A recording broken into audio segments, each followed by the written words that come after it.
Hi, welcome to NDE TV. I'm Peggy Robinson. Today's guest is Robert Kopecky, and he's going to tell us about his 3 near-death experiences.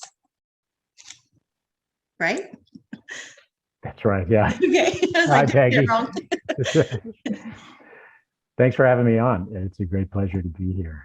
You're welcome. Do you want me just to take off and Sure. start talking about it? All right. Yeah. Yeah. Many of you might be wondering, well, why does it take 3 near-death experiences? Don't you get enough out of one? Well, don't follow my example. That's all I have to say. Yeah, I had never really heard about it, known anything about near-death experience. I think maybe I saw, what was that show that Leonard Nimoy, In Search Of, I think was the name of the show. It used to be on TV when I was a kid. And they had the tunnel with the light at the end. They had an episode about that. And so I might have heard something about that, but I never had one of those tunnel with the light at the end things. So I didn't relate my experiences so much to it. I had 3 near-death experiences, and they were all about 6 or 7 years apart over about roughly a 20-year period or so, 15, 20 years, 5 years apart, something like that. The first one was, well, each of them were kind of a classic motif, right? So an out-of-body experience, a life review, and a being forced back into life kind of thing. So the first one, the out-of-body experience, I was taking my wife at the time then to the airport, and on my way back home, I went through a part of Los Angeles. We were living in Los Angeles. I went through a part of LA that I wasn't familiar with, and all the streets that I knew were in a row. They were all running parallel to each other, and I got on a street I'd never been on, and I expected it to work the same way. It was dusk, so I'm driving on this unfamiliar road. And then to tell you when it was, I had a malfunction of my cassette player. Oh, This was back in the 80s, is when the first one happened. And if you're too young most people are too young now to know what that sounded like, but it made this weird bloopy noise, and the tape would get caught up in the mechanism. And then you eject it, and there would be a big string of tape coming out of there, big mess. And that happened while I was driving. And so I sort of wasn't paying attention for a second. And this street actually had a little jog in it that I didn't know about. And there was a car kind of pulled up. They were washing their car or something. And I looked up and I glanced off of the tire of like a Jeep or something and went straight into a telephone pole. I was going probably about 35 miles an hour or something like that. And the very next instant, I found myself at the top of the pole, basically. I'm looking down, and there is a car that I pretty immediately recognized as being our car, smashed into the telephone pole with this kind of stuff running out on the ground and steam coming out of it. And it was dusk, so it was starting to get dark. The light right next to me was the light on the pole, on the telephone pole, was flickering on, and there were some bugs flying around it. I remember these kinds of details. I know. Isn't it weird? And yeah, and I could look over hedges and stuff into people's yards and see lights going on their side porch and people coming out. People from the neighborhood started to come out when they heard the crash. And I recognized this, this arm was kind of hanging out of the window of the driver's side of the car. And it occurred to me that must be me. Oh, wow. So I had that awareness that I was up here and my body was down there. And Isn't it strange how calm we are? Oh, that's my body. Well, one is immediately released from all of the sort of material impositions that that you have to cope with as a person. That's instantly done. And so there's this feeling of transcendent unity. And this is something that I'll return to because all 3 of my near-death experiences had these same characteristics. And pretty much, regardless of how different one NDE is from another one, they all pretty much have these same things. So I felt like I was enfolded in love, right? I just felt like a big warm hug surrounded me. I had this sense of transcendent unity, of being part of a greater mind, kind of like my mind suddenly became sort of limitless. And when I think back on it, maybe I didn't have as powerful a sense of me, I was just more kind of out there. And I did not feel like I was alone. I felt like there was somebody right up here behind me, as I did in all of my experiences. But I didn't turn around and face them and like meet them or anything, but it was like a voice in my ear. And as I watched the people come out to the car crash, I heard them hollering to get an ambulance. And I looked around, I could see all these things from this vantage point. I tried to go down and sort of engage with them, and tell them that I was okay and tell them that I'm still here and stuff, but they couldn't hear me at all. So I imagine I was an official ghost at that moment. If anybody had seen me, I would have been a disembodied spirit, which I was. Isn't that a strange feeling to say, I was a ghost? I mean, because I've said that and people are like, well, you can't say that. I can. Well, yeah, because what is it otherwise? I mean, there's pretty much the definition of a ghost is a disembodied spirit. And then, of course, there's this realization that came to me to a greater degree after years of going back to it, of revisiting it and sitting in meditation, which I did. Before these things really soaked in on me, it was after a period of meditating a lot, having a practice. But I was kind of shepherded at a certain point. It's like, no, it's time for you to go, kind of thing. And right about then, they were loading my body into the ambulance and taking it away. And as I remember it, I was sort of shepherded in the air like I was flying into kind of a cloud bank is what I remember. And then I don't remember the exact passage, but after that, I was in a beautiful sort of pastoral location, like a beautiful park, beautiful nature. And there were other spirits, kind of sort of like people around. And there was somebody with me that I was talking with, just like sitting across from, almost like I was at a table or, like being interviewed kind of, but in this beautiful place. Now you'll notice that when I describe my near-death experiences, I don't elaborate a great deal on all the details of them. I'm telling you what it was to me the day after it happened, the way that I really remember it. I have had all kinds of things come in and fill it in, all kinds of meaning and all kinds of details, but I don't know where they're coming from. And, our memories are not all that reliable. In fact, they're proven not to be very reliable. And I try not to change my stories, but only to report on the miraculous nature of what I experienced.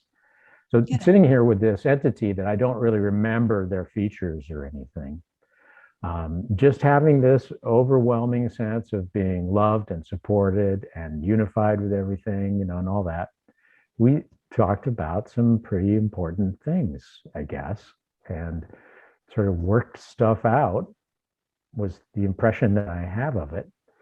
And I came to, it was about 20 hours after the accident in a hospital room with a nurse kind of, tucking my bed in and stuff and hooked up to things and like that.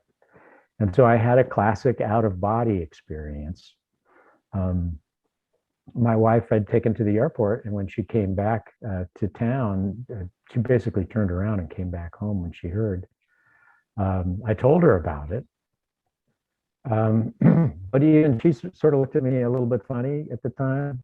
And as a result, I didn't really embrace that experience. It was not a common thing. I hadn't heard very much about it. I didn't know of any kind of associations of like experiencing people. And I basically kind of dropped it. But I did go back to that neighborhood and look around on foot and see that the things that I had seen from the top of the telephone pole were as I had seen them behind the hedges and stuff. So I confirmed for myself that I had been up there and that I could see it, actually into these yards and stuff from where I was. So I always knew that. I needed to do that for myself. But I didn't really get much response other than people just looking at me like I was a little bit crazy, which I probably was anyway at the time. So I basically dropped it. I dropped it. And that was my first experience. I like how you worded it, shepherded. Yeah. Yeah, I haven't heard it explained that way. And I was wondering how you would word that, because I was understanding what you were meant for. You said that because there's this guidance. There's Right.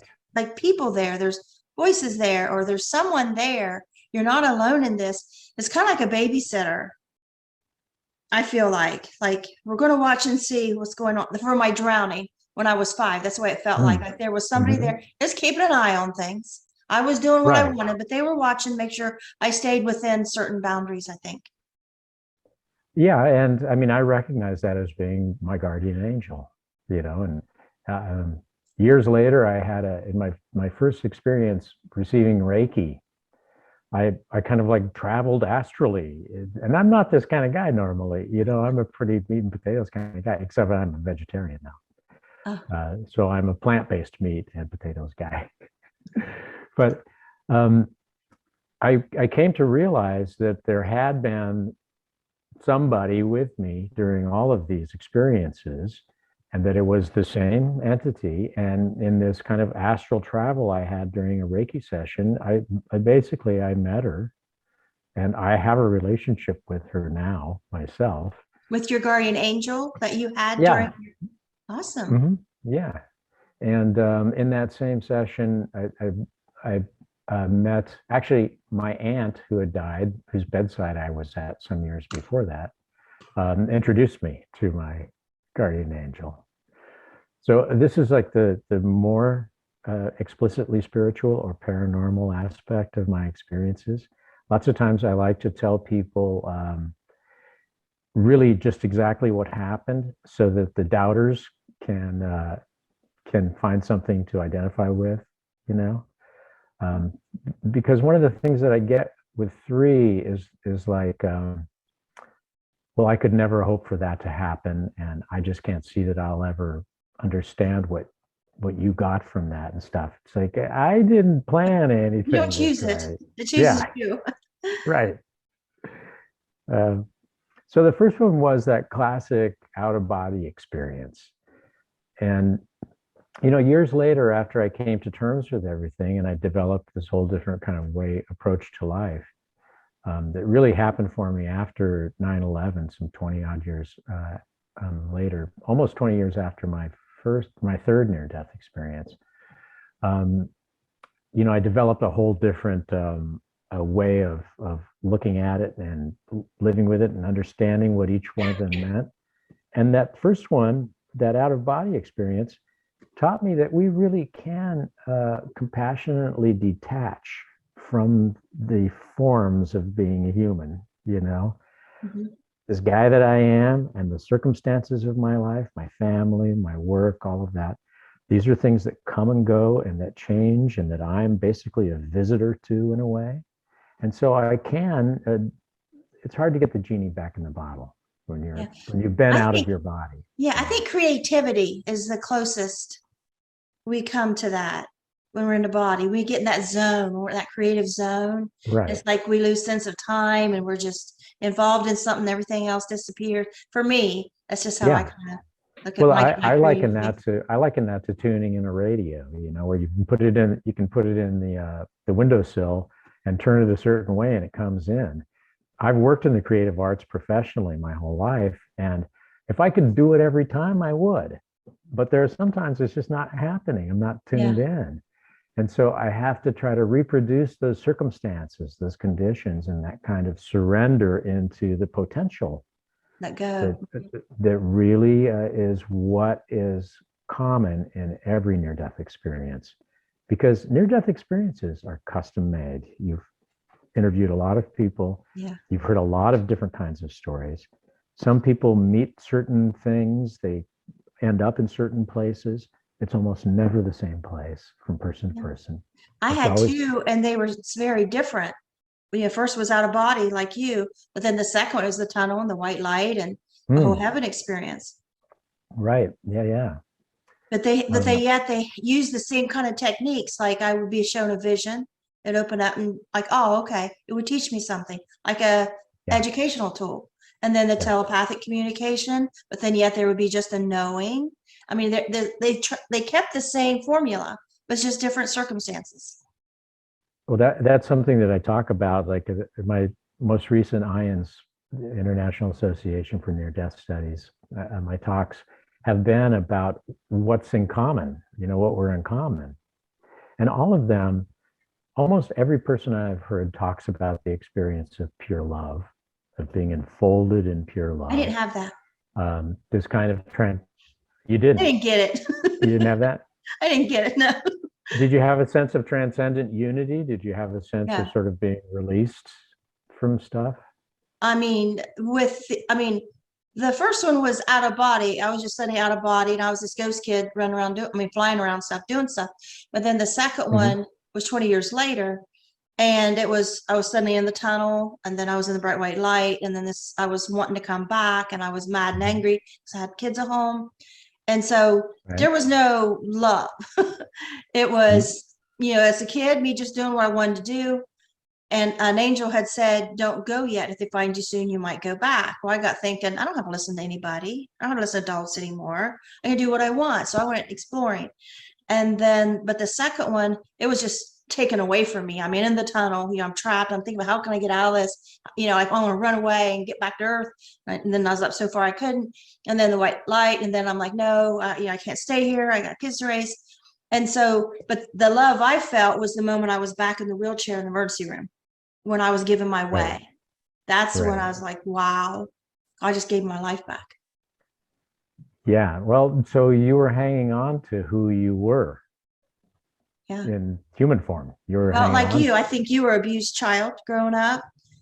Yeah, I had a difficult childhood. Yeah. And so I was scared to death of leaving my kids down here on this cruel earth without a mother's love protection. Because that's what I grew up with. And I wasn't about to leave my kids down there. Right. It's like leaving in the wolves, leaving in a cave with wolves and just going off and having a good time. Ain't happening. Well, for most of them anyway, that I've heard, there is that aspect of this kind of pure love or of being enfolded in it. Yeah. And well, my third one, I didn't really experience that as much as the first two. It was still there. I did still feel safe. I felt secure. I didn't feel like I was going to be hurt or anything, There's almost always some form of radiant illumination. There's always some kind of bright light or some kind of being of light. That's another consistency along with pure love and transcendent unity. Unless you have out of body, then not really always. No, but I was in this place that was like a beautiful sunny park with green trees and, sunlight streaming through everything. There was illumination. Yeah, I didn't have it in my first one. And then there's almost always karmic instruction. It's kind of based on what you have been or what you are bringing to the afterlife. There is some kind of impact on that, on reforming it, on recreating it, on going back and doing things a different way, that kind of stuff, or going back to finish something, So there's almost always an instructive aspect of it, where, you're going to have to do this now. Yeah, I was telling God what I was going to do. I was thinking I was the boss. And I was told he was the boss, not me, basically. So you learned that lesson. Yeah. Had to calm down and act right. And then there's this renewal. There's a renewal aspect too, when you come back from it. And those elements, the pure love and transcendent unity and radiant illumination and karmic instruction and renewal, those are themes that you do hear a lot through all. And oftentimes it's dressed in this very unique kind of trappings that have to do with who you are. It's our personality comes into play. Yeah. And when we come back, then we only have this language to talk about it. Yeah. Right. There are some things I can't describe. Right. They're indescribable as a human being.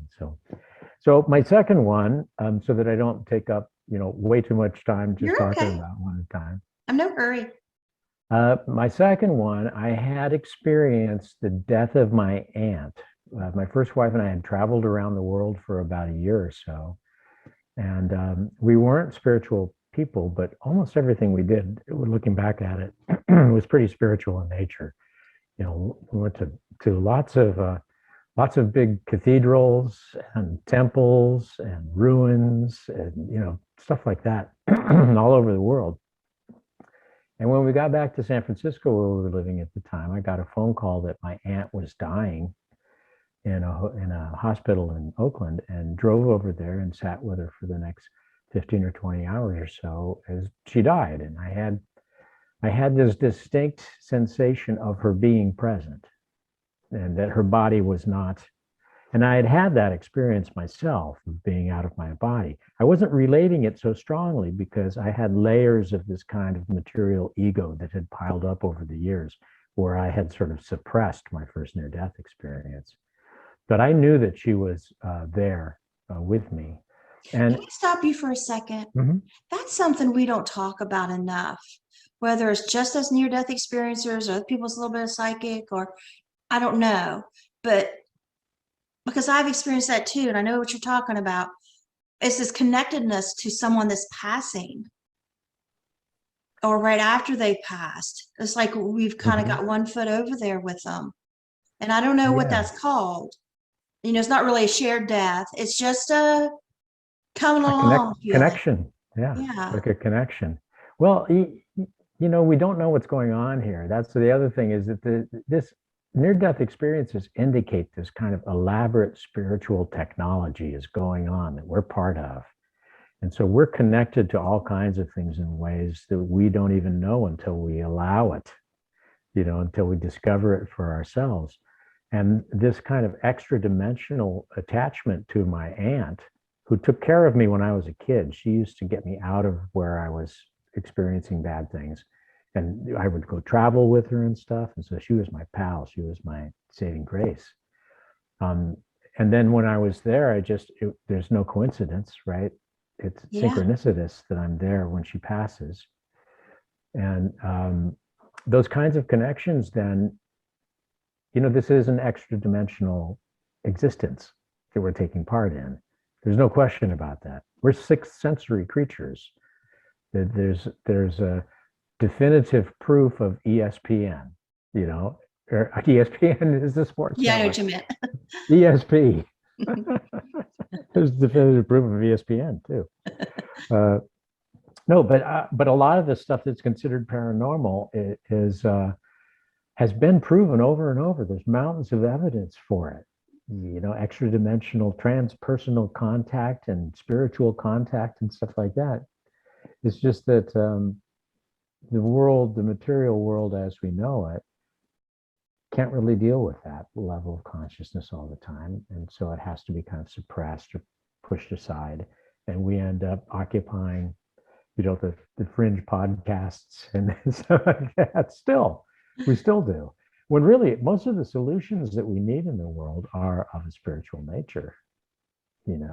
Most of the problems are of a spiritual nature.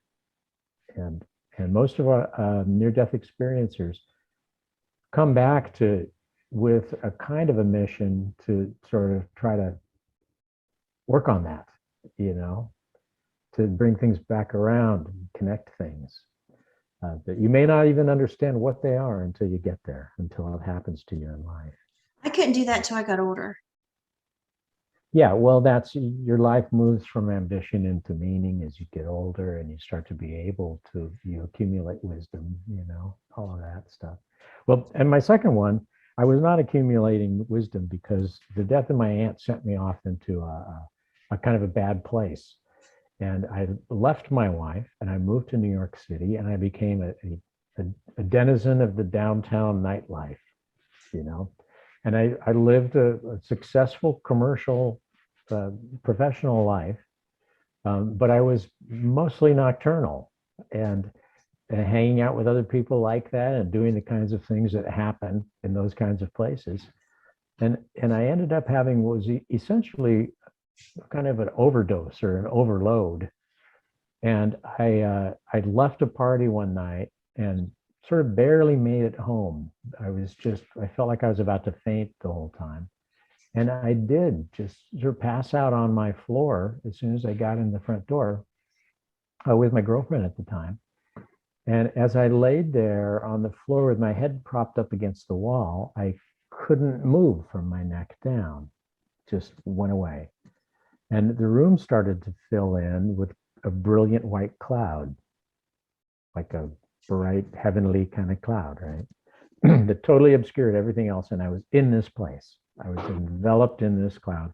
And once again, I had this companion, this guide, kind of, who was sort of talking to me in my left ear as it had the first time. And I was directed to look in a certain direction. There's nothing, but look over here, and a kind of a screen opened up, or a space opened up, because it wasn't a screen like a movie screen. I know what you mean. It was like a box of experience, kind of, Yeah. And I was brought back into these situations in my life in serial fashion, one after another, where it would last a little while and I would experience this moment in my life again. And then on to, I don't remember the transitions exactly, but there were 5 or 6 of them that I kind of recall. And it wasn't I like to say, it wasn't the greatest hits, It wasn't like, I wasn't at my best. These weren't the greatest parts of my life. It wasn't the highlights reel. They were mostly times when I had not been present in a meaningful enough way in my life, when I had accidentally been hurting somebody and not known it because I was too self-centered, or missing a great opportunity because I was too willful or something like that. And I had this series of things shown to me again. And after a while, I started to hear this kind of screaming and shouting and stuff. And it was my girlfriend in actual life who was freaking out because I was dying, apparently. This was the only one I had where I was not hospitalized, where I didn't have any paperwork. So drug overdose or alcohol poisoning? Basically, yeah, everything. Okay. I was acting out that way in my life because I didn't have any real solutions. Everything I was supposed to be, I was doing that, and it wasn't working. It wasn't working for me. Doesn't work for anybody, does it? Well, no, and you realize that's one of the big problems, is this kind of interface with what you're supposed to be. And one of the great gifts of near-death experience is that it does tend to deliver you to your authentic self, to who you actually are, aside from all that material, those expectations and judgments and self-determinations and all that kind of stuff. So she kind of entered back into it, and the illusion, or the visit to heaven, so to speak, faded. And I was back in reality, and within an hour or so, I was able to stand up and walk around again. And I got out of my life at the time. I left New York and I went to Arizona, back to my Southwestern roots, because I'm from Southern California, as we were mentioning. And in that one, I came to realize that the real lesson, the real takeaway from that, is that I was alive in each of those moments. Those were all what happened in this eternal moment. Whatever life I'm in, whether it was before this one, or it was after this one, I was always right here and now, right? This is where it all happens. This is where I can reach out to your audience and pass along the stuff that I learned, and ask them to engage with it and make it a possibility in their own life. And who knows what's going to happen as a result. Somebody may hear that. They may get in touch with me next week. All kinds of things can happen, but it all takes place right here and right now. This never changes from life to life. I was at the top of the telephone pole. I was watching the scenes from my life. I had eyes. I may not have actually had a body, but I had a way to witness all of this. And so I can make things happen. I can dissolve karma, bad karma. I can create good karma, right? I can take actions. I can follow principles in my life, that sort of thing. And I can also cause injury and do things wrong right here and right now. And so it's an eternal moment that we live in, and presence then becomes the lesson for that, where spiritual perspective was the first one, spiritual presence was the second one. Okay. You know, and the recognition that time is a whole different thing when you're out of the biological form.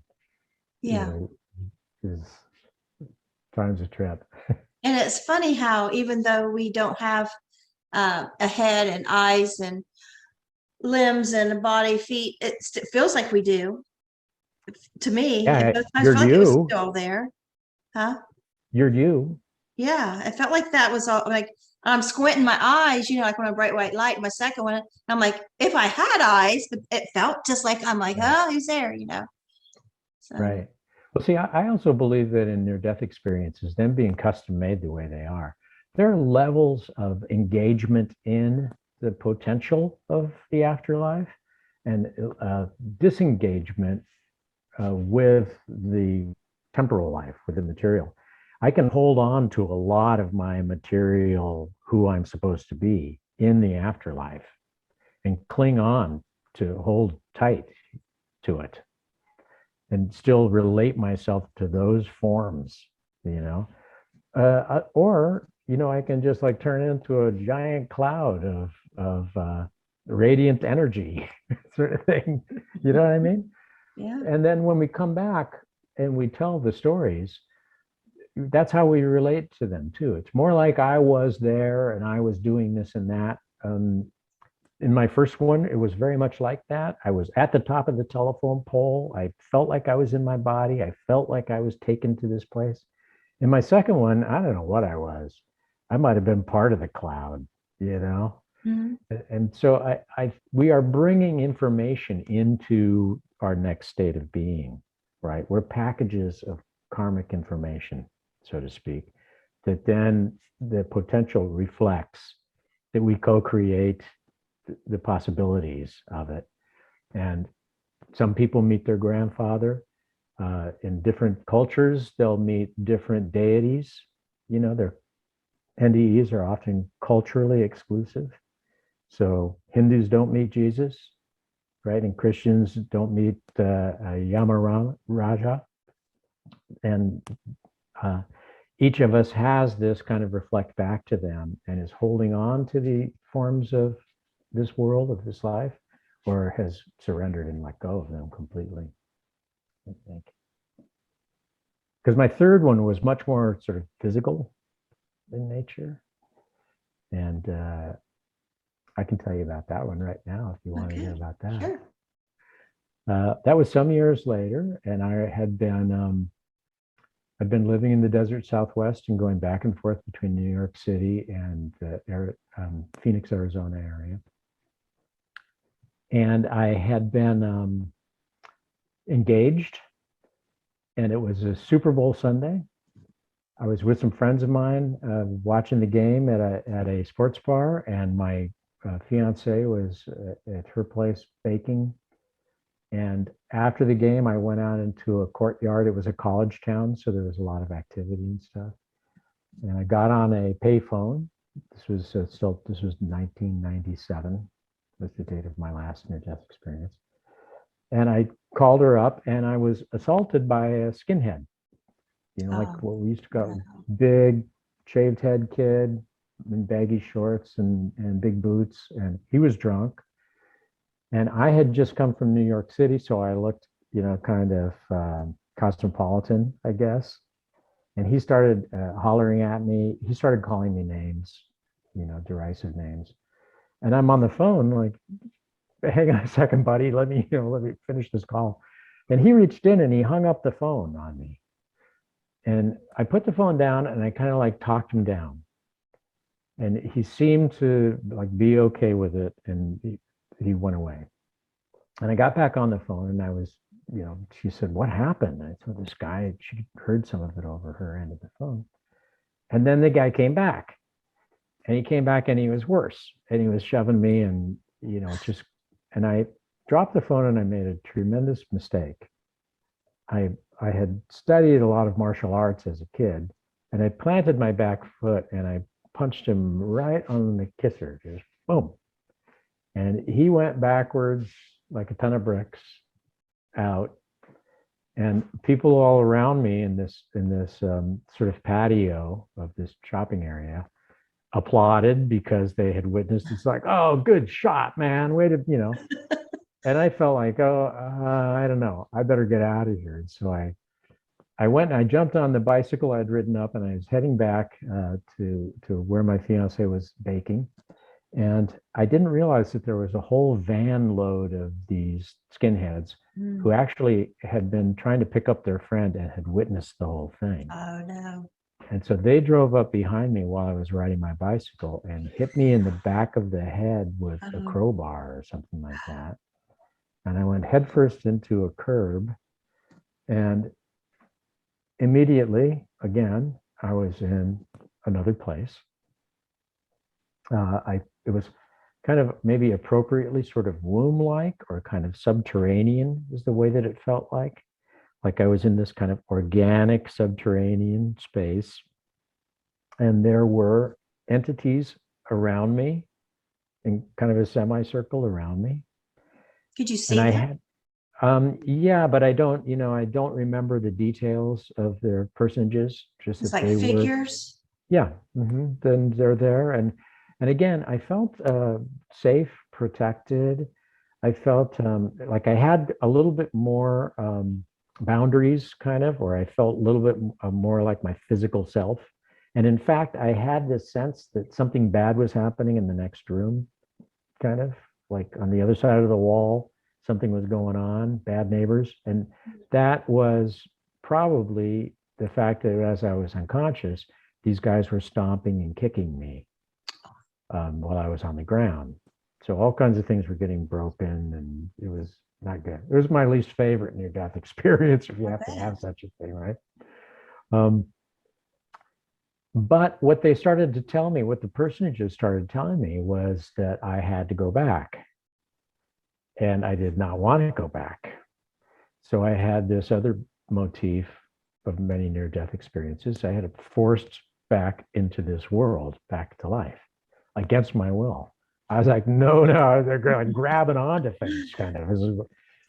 But I just remember like all of these hands, and a lot of these I think are symbols for the energies that were at work there, right? Just like picked me up and pushed me through a kind of a membrane that I sort of popped through, and I opened my eyes, and I was laying on my back in the street with an emergency medical worker over me who said, "He's back."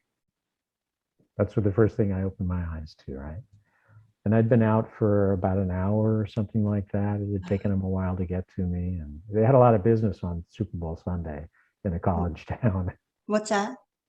They'd had a lot of business on Super Bowl Sunday in Oh, a college town, the EMT workers. did they get these guys? Well, eventually, yeah, it was determined who they were and stuff. However, some of them were from the Marine base that was down by Sierra Vista in southern Arizona, and some of them, I think, had a lot in common with some police. Some of the police were had been Marines and stuff, and so I discovered that the police had watched the whole thing. And when I tried to bring a case to the city, they turned it around and said I had struck the first blow. Oh my God. And these guys had witnessed, the guys in the van had witnessed me punch their friend. And so they were all going to testify. I didn't have any witnesses on my side. And so it ended up where I would have been to blame for the whole thing. And I punched the guy, and I regret But doing not that. those guys. They just jumped you. Yeah, that was the weird thing, is that the cops, I found in the police report took a couple years to get the police report released. that they had watched them get in and out of their van and come back over to me and kick me more And did stuff, nothing. and didn't do anything. Yeah. So nothing. So nothing happened to them, and I could have pursued it, I suppose, but I don't think it was a very good idea to try. I don't think it would have I hate those amounted to situations. anything. I moved on. I moved on in my life. And the How do interesting thing you? is that was I my mean, third, that was the third time that something like right. that had happened to me. And I still didn't get it, really. That did not completely change my life. It did in some really fundamental ways. I went back to New York and I re-entered into my professional career in a different way. And I had a couple of years that were just pretty lost. I was really struggling. What were your injuries? Oh, I had a severely separated shoulder that went all the way down here and had to come back up and get pinned together, and then broken ribs, and I had a busted up head too. It's horrible. So stitches and stuff like that. It was painful, and it took a while to recover from it. But I went back to my life in New York, and I was successful again. So all of that was working for me. But I really then, the accumulated effects of the 3 near-death experiences over the previous 12 or 15 years, I think, really started to land on me in a way that made it kind of impossible for me to live a regular life anymore. And 9/11 happened, and I was there. I was in downtown New York City, and I was walking down to where I lived, and there were, clouds of smoke. And there were people going past me that were covered with detritus, with dust and stuff. And some of them were bleeding and, all of this kind of thing. And as I was standing there, I had this sensation of a kind of a tempest or a whirlwind of spirits. I felt like disembodied spirits. I had a paranormal experience, right? It's interesting. And for the first time, I realized I am not relating to this life the same way a lot of people are, probably. And it didn't occur to me then, oh, I've had 3 near-death experiences. Right. I didn't think that. But what I did do was I found this cabin on the upper Delaware River that I was mentioning to you earlier, where I actually went up and sat on a rock by the river for 15 years. But, for Really? 7 or 8 years, I sat, often and developed this meditation practice. And all of this stuff started to coalesce, started to crystallize for me. I started to have a transpersonal relationship with the world, with life, where in meditation, I could detach from my thinking and my expectations and who I was, and experience some of those sensations that I had in near death.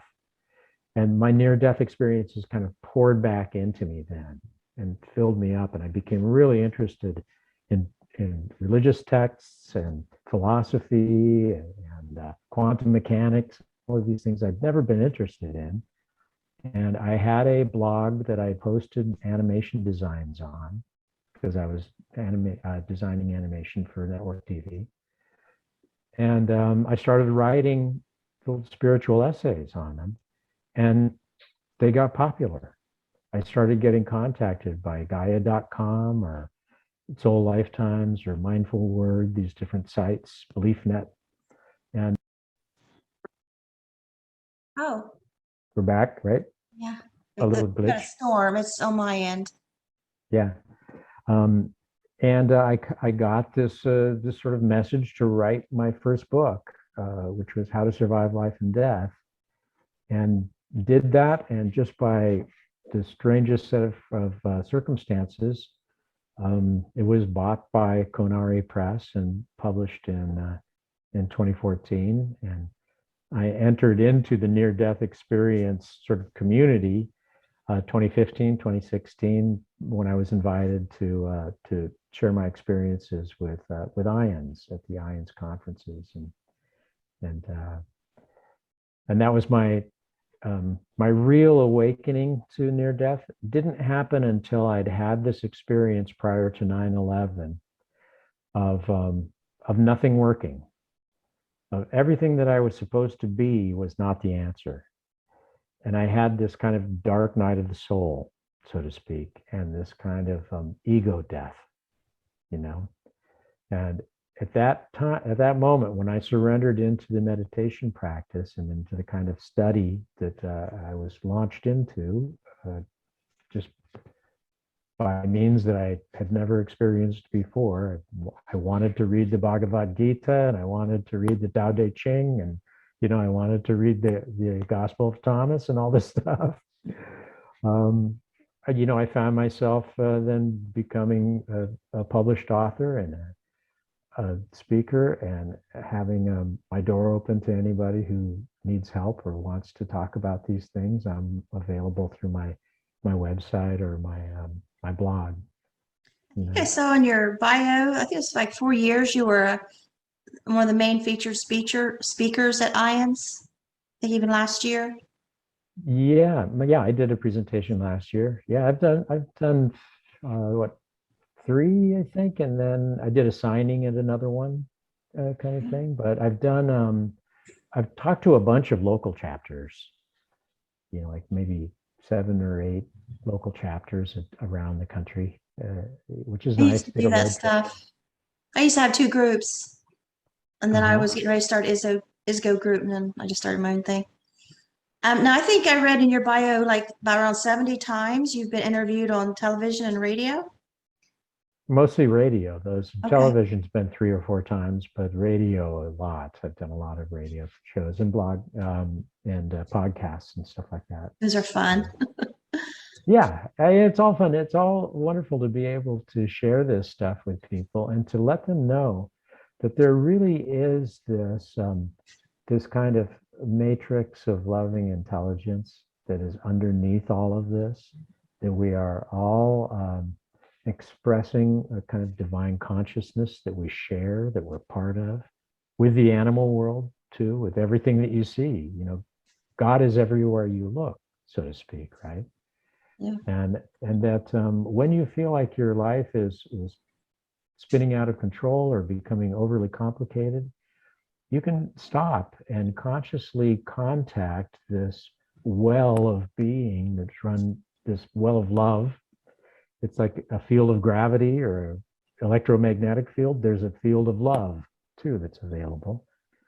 And by following simple principles like kindness and honesty and humility and forgiveness and compassion and service, you become a part of this whole thing in a way that helps you experience that heavenly experience that near-death experiencers talk about. You can have it here. Everybody's had a little piece of heaven in their life, right? So Right. it's possible. And so my second book, which is How to Survive Life and Death, is my first book. But How to Get to Heaven Without Really Dying is my second book. And that's what it's about. It's about how you can live in this experience of an extra dimensional heavenly state, any life you're in. And you can kind of expand that bubble out to include your family and your friends and the people in your community. And like I was saying earlier, that most of the solutions to the problems in this world are available spiritual, and that there are spiritual solutions to everything right now. So what are your plans now? You got anything special coming up, or? Well, I'm continuing to write. I write and curate for my blog, which is robertkopecky.blogspot.com. And lots of people go to that all the time, and I'm always kind of getting action that way. And I'm getting requested to speak, and I work with people personally. I've got 4 or 5 people that I'm always working with on a one-to-one basis. In fact, with the pandemic and the kind of limitations on in-person stuff that I was really enjoying doing for years, for 3-4 years, I was doing it a lot. I realized that that it's really as important in many ways to show up for my life in a certain way. That's kind of an art form in itself. And the last lesson, the near-death experience where I was forced back into this life, I basically came to realize that we each have a spiritual purpose that we're fulfilling. You know, we are these packages of karma, so to speak, and we have these loose ends that we need to tie up, these circles that we need to come back around. My wife and I moved to back to Southern California. My mom lives here. She had cancer this last year and had treatment for it, and I was able to be there for her a lot, you know, which didn't happen when I was living in New York for all those years. So we're called upon to show up for our lives, and that's your purpose, you know.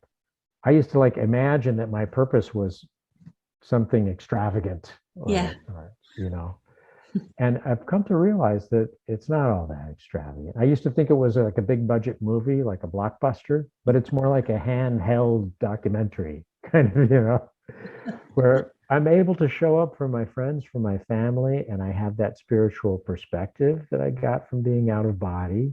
And I have that sense of presence that in this moment is when I can do my most good, right? And that sense of purpose that I am here for this. This is what I'm supposed to be doing. I'm supposed to have time in my life to go visit my mom. I'm supposed to do that. It's not exciting, although she's pretty damn funny, but you know, it is why I'm here.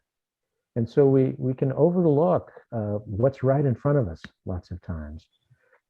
And, you know, expecting something more to be waiting for us.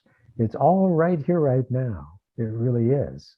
And it really is just a different way of looking at it. There's a great saying that's kind of the theme to my second book, to How to Get to Heaven Without Really Dying. It comes from the Gospel of Thomas, where Yeshua says, the kingdom of heaven is spread across the earth, but men don't have eyes to see it. So if we can change the way that we look at things, we're living in heaven. I know it doesn't seem like it a lot, you know. Yeah, it's about perspective, isn't it? Yeah, and there was no ambition, there was no competition, there was no willful right or wrong in my heavenly experiences. None of that existed at all. I had no Your sense view of winning is redefined. Yes, we redefine success. Success is no longer what I once thought it was. What do you know? It's a whole different thing, right? That has to do with removing the obstacles to love in my life, to recognizing what's held me back, you know, those places where I run into difficulty over and over again, that kind of thing. And to the fact that I really can project out into this world and have it bounce back to me, you know, that it's a conscious co-creation that we're involved in here. And like so a cosmic dance.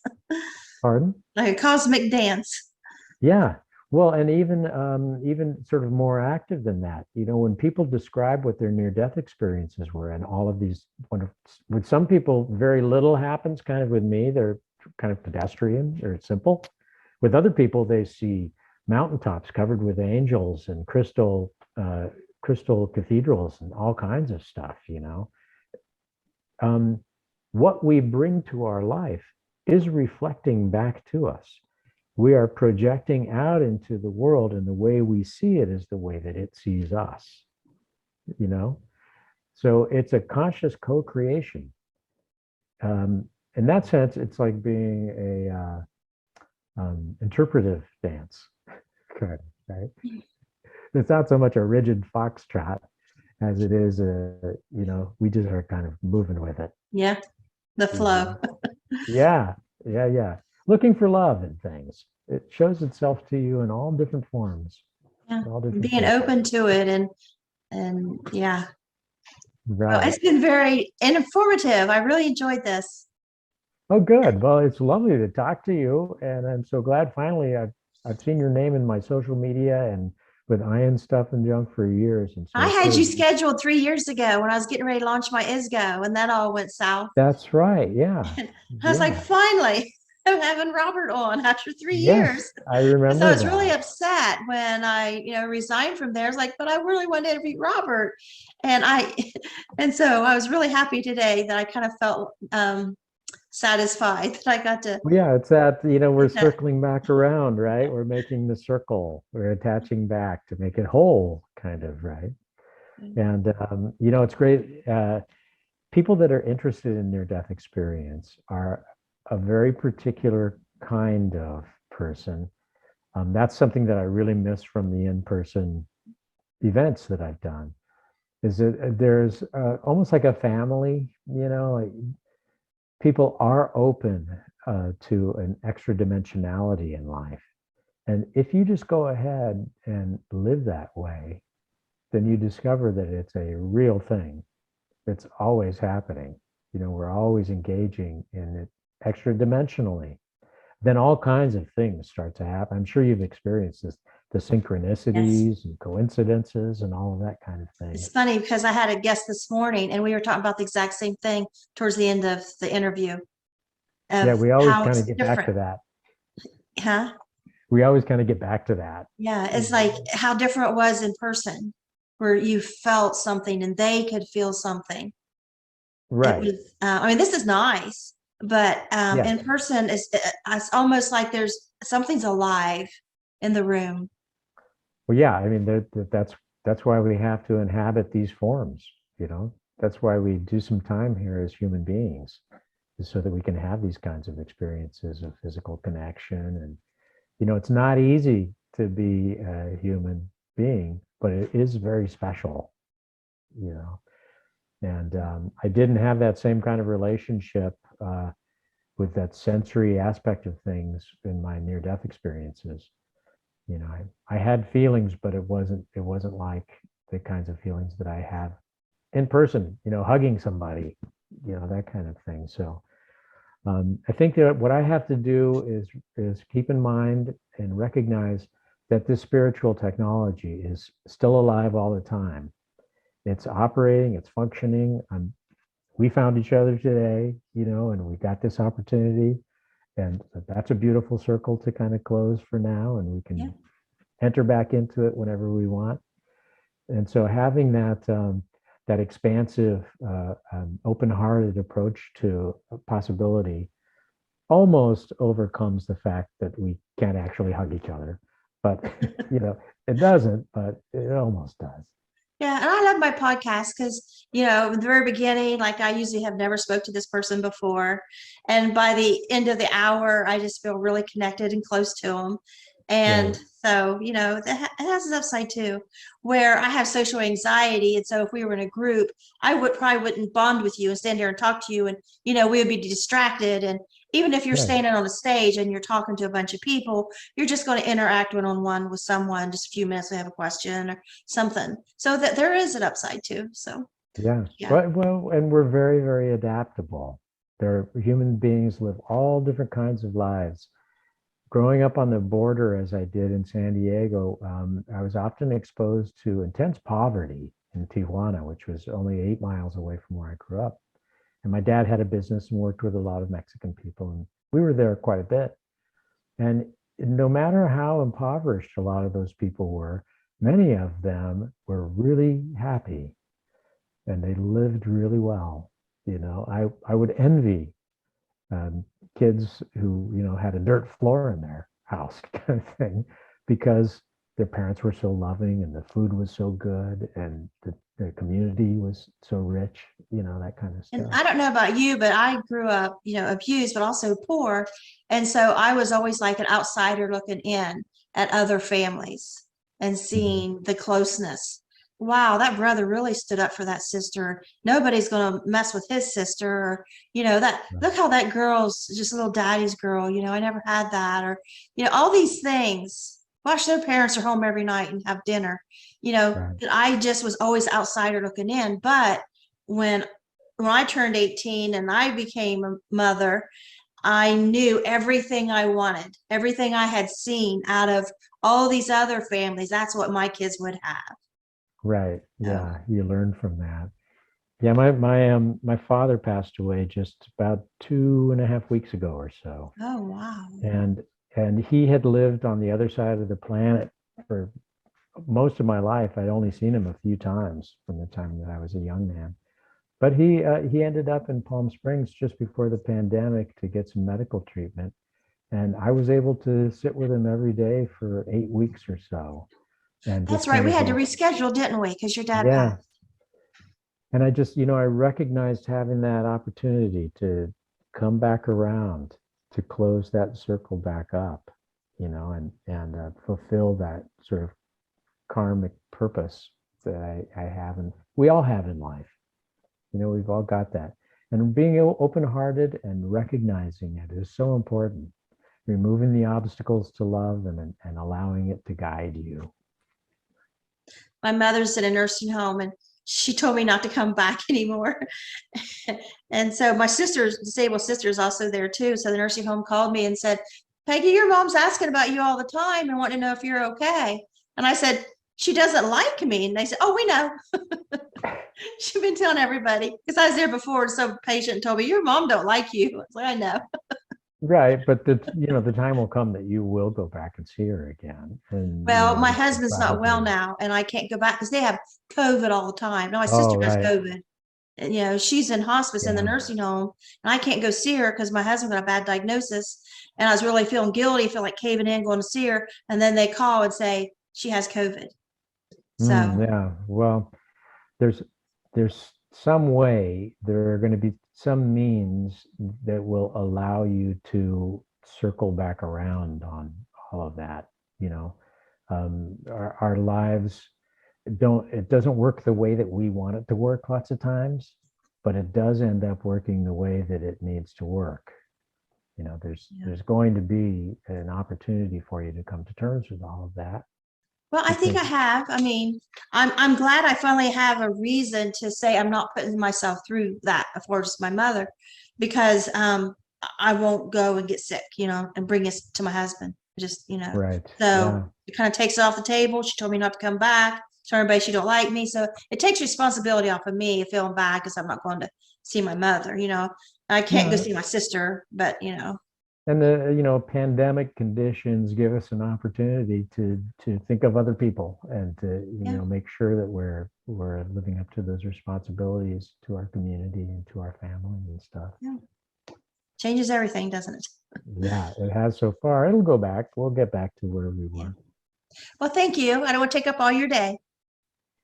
Thank you so much, Peggy. It's been a real pleasure talking to you and getting You to too. share my experiences with your audience. Okay. Bye-bye. Bye bye.